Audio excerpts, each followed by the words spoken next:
Class 8th students, good morning to you all of you. हमने इससे पहले पढ़ा था कि रिसोर्सेज क्या होते हैं, कैसे कैसे करते हैं, किस तरीके का हमने पॉल्यूशन फ्री एक्ट पढ़ा था, पॉल्यूशन कितना फैल रहा है ये देखा था। अब हम पढ़ते हैं क्लासिफिकेशन, वर्गीकरण पढ़ते हैं रिसोर्सेज का किस में बांटा गया है। रिसोर्सेज जो है वो क्लासिफाइड करा गया है natural resources, man made resources और ह्यूमन रिसोर्सेज में। क्या नेचुरल रिसोर्सेज जो ऊपर से मिले, मैन मेड जो हमने बनाया, ह्यूमन रिसोर्सेज जो उनके अनुसार बने हैं। ठीक है, नेचुरल रिसोर्सेज जो है हमें लैंड से मिला है, सॉइल से मिला है, वाटर से मिला है, एनिमल से मिला है, माइन से मिला है। और हमने जो एयर है वो हमने मॉडिफिकेशन कर ली एयर को ब्रीथ करने के लिए। वाटर हमारे लिए रिवर के लिए आ गया, लेक्स के लिए, सॉइल के लिए। सॉइल मिनरल्स जो है हमारे नेचुरल रिसोर्स है। Many of this resource are free gift of nature. जितने भी रिसोर्सेज हैं ये हमारे नेचर के फ्री गिफ्ट हैं। ठीक है, नेचुरल रिसोर्स में भी classified into various group depending. अब हम नेचुरल रिसोर्स को भी क्लासिफाई करेंगे किसमें, रिन्यूएबिलिटी पे, कि ये रिन्यूएबल हो जाएंगे बाद में दोबारा बन जाएंगे, नहीं, ओरिजिन से कहाँ से निकले, यूज़ पे, किस तरीके का यूज़ है इनका, यूसेज पे, ऑनरशिप पे, किस किस का है ओनरशिप पे करेंगे, डिस्ट्रीब्यूशन पे कहाँ कहाँ फैला हुआ है। ठीक है, अब हम पढ़ते हैं on the basis of renewability. On renewability basis, resources can be grouped into renewable resource और non renewable resource. Renewable resources वो resources होते हैं, these are resources which can be renewed or replaced after their use. ये resources वो होते हैं जिन्हें हम दोबारा यूज़ कर सकते हैं। ठीक है, और एविडेंट अमाउंट में हमारे एनवायरनमेंट में बहुत ज़्यादा मात्रा में जिसे कहते हैं। जैसे हमारा एयर है, एयर हमारे दोबारा हो सकती है, रिन्यूएबल है। वाटर है, सॉइल है, हम दोबारा यूज़ कर सकते हैं। फॉरेस्ट है, एक बार अगर फॉरेस्ट ख़त्म भी हो गया तो दोबारा हम उगा सकते हैं। वाइल्ड लाइफ, सोलर एनर्जी हम देखिए सोलर प्लेट से आज अपने हम क्या करते हैं, इलेक्ट्रिसिटी का फॉर्मेशन करते हैं, तो हम दोबारा भी करते हैं। ये तो नहीं है एक दिन ख़राब हो गई सोलर एनर्जी, रोज़ ही है हमारे, और हमारे बुलंदशहर में तो कुछ ज़्यादा ही है सोलर एनर्जी की मात्रा। एग्रीकल्चर प्रोडक्ट्स है जो हमारे, ठीक है। नॉन रिन्यूएबल रिसोर्सेज वो होते हैं जो हम दोबारा यूज़ नहीं कर सकते। जैसे एक बार आपने मोटरसाइकिल में पेट्रोल डाल दिया तो ये तो है नहीं कि दोबारा आपको वो होगी, है ना, दोबारा वो पेट्रोल आपको इस अमाउंट में वो तो ख़त्म हो गया, एक तरीके से धुएं की फॉर्म में निकल गया। ठीक है, और आपका एक बार कोयला जला दिया तो वो राख में बदल गया, कोई ख़त्म। तो यही तो कहते हैं नॉन रिन्यूएबल रिसोर्सेज को बचाओ, रिन्यूएबल रिसोर्सेज को भी बचाओ।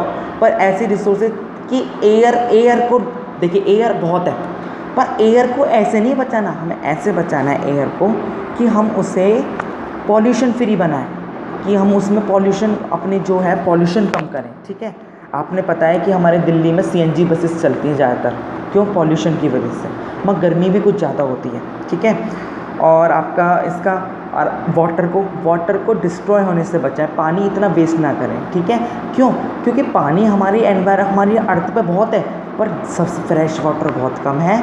जो 71% वाटर है वो केवल हमारा वो है सॉल्टी वाटर, जो समुद्रों में, ओशंस में, वो इतना नमकीन है कि हमारे मुंह पे भी नहीं रखा जाएगा। ठीक है ना।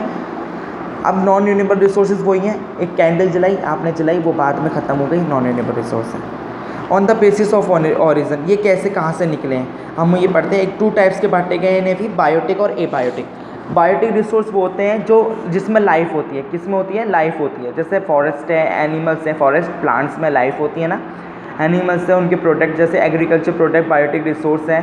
जैसे फॉसिल फ्यूल्स हैं, जैसे कोयला है, गैस है, पेट्रोलियम है, वो उसमें भी which are drive from the remains of plant और एनिमल, किससे निकलते हैं, प्लांट और एनिमल। कभी प्लांट देखिए, अब एनिमल मर गया वो, ठीक है, एनिमल मर के क्या हो जाता है, वो वहीं डेड हो जाता है, क्या हो जाता है, वहीं डेड हो जाता है। और उसका क्या होता है फिर बाद में, वो धीरे धीरे नीचे डिकम्पोज होता रहता है मड में। और यही तो होता है जो हमारा पेट्रोल निकलता है, ये फॉसिल फ्यूल्स होते हैं जो बहुत बहुत सालों पहले मर गए हैं बहुत, और वो आज हमारी धरती के नीचे फॉसिल पेट्रोल की तरह और कोयले की तरह में की फॉर्म में आ गए हैं। ठीक है, एबायोटिक रिसोर्स जिसमें लाइफ नहीं होती, इनऑर्गेनिक सब्सटेंस जैसे लैंड है, वाटर है, रॉक है, इसमें लाइफ नहीं होती, इन्हें एबायोटिक रिसोर्स कहते हैं। On the basis of ownership, ownership के बेसिस पे क्या है, इंडिविजुअल रिसोर्स।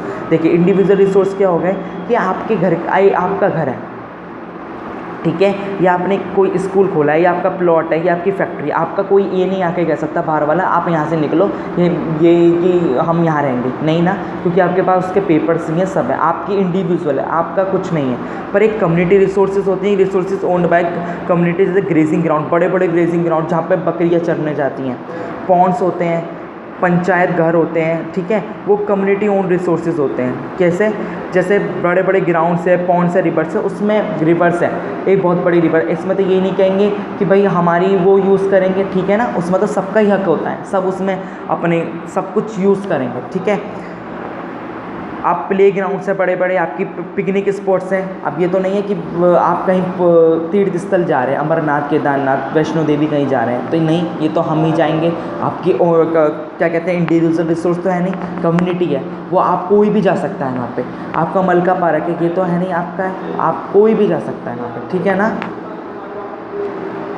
नेशनल रिसोर्स क्या होते हैं? According to the nations laws, national resource जो होते हैं वो नेशनल के लिए होते हैं, कि मतलब कोई भी बड़ी बड़ी रिवर है, जो गंगा है, गंगा हमारी कितनी राज्यों से निकल के आती है, ये नहीं है कि गंगा जिस राज्य से निकल के उसकी हुई, या लास्ट में जिस पे मिल रही है उसकी हुई, जहाँ जहाँ से निकल के जा रही है, जिसकी से निकल के भी नहीं जा रही है उसका भी हक है कि वो गंगा का पानी यूज़ कर सकता है। तो वो नेशनल रिसोर्स है। बड़े बड़े रेलवे ट्रैक, आज कहीं आपको दिल्ली या गाज़ियाबाद जाना हुआ, दिल्ली हमारा अलग स्टेट हो गया, राजस्थान अलग हो गया, जम्मू कश्मीर अलग हो गया, पर रेल जब जाती है तो अलग अलग राज्यों से निकल के जाती है। कोई राज्य मना तो नहीं करने का कि नहीं हमारे यहाँ से निकलने नहीं जाती, तो वो नेशनल रिसोर्स होते हैं। बड़े बड़े फॉरेस्ट होते हैं, हम कहीं घूमना जा सकते हैं, मिनरल्स कहीं निकल गए, कहीं पेट्रोल निकला किसी राज्य से, ये तो है नहीं उसी का ही होगा, हम गवर्नमेंट का हक होता है कि वो सब में डिस्ट्रीब्यूट करें, ठीक है। बड़े बड़े कैनाल्स होती हैं, बड़ी बड़ी रोड्स, यहाँ से अब आप दिल्ली जा रहे हो तो रोड्स ये तो है नहीं मना कर देंगे, वहाँ ब्लॉक कर देंगे दिल्ली वाले, नहीं,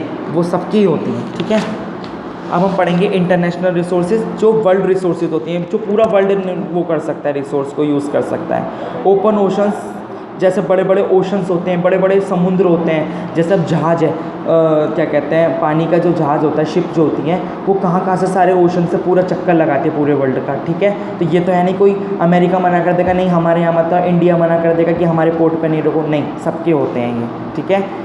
बड़े बड़े फिशर टैंक होते हैं, बड़े बड़े मिनरल्स रिसोर्सेज होते हैं। अब दुबई से हमारा पेट्रोल आता है, गोल्ड आता है, वो पूरे वर्ल्ड के लिए होता है, ठीक है। वो वर्ल्ड, अगर वो दुबई निकालवा रहा है तो ये नहीं है दुबई का ही हुआ, वो सबका हो सकता है, सब रिसोर्सेज को यूज़ कर सकते हैं, ठीक है। हम बाकी का अगले लेक्चर में पढ़ते हैं। आपको कुछ कन्फ्यूज़न हुई हो इसमें मुझे अपने स्कूल टाइमिंग में मुझसे पूछना है, ठीक है।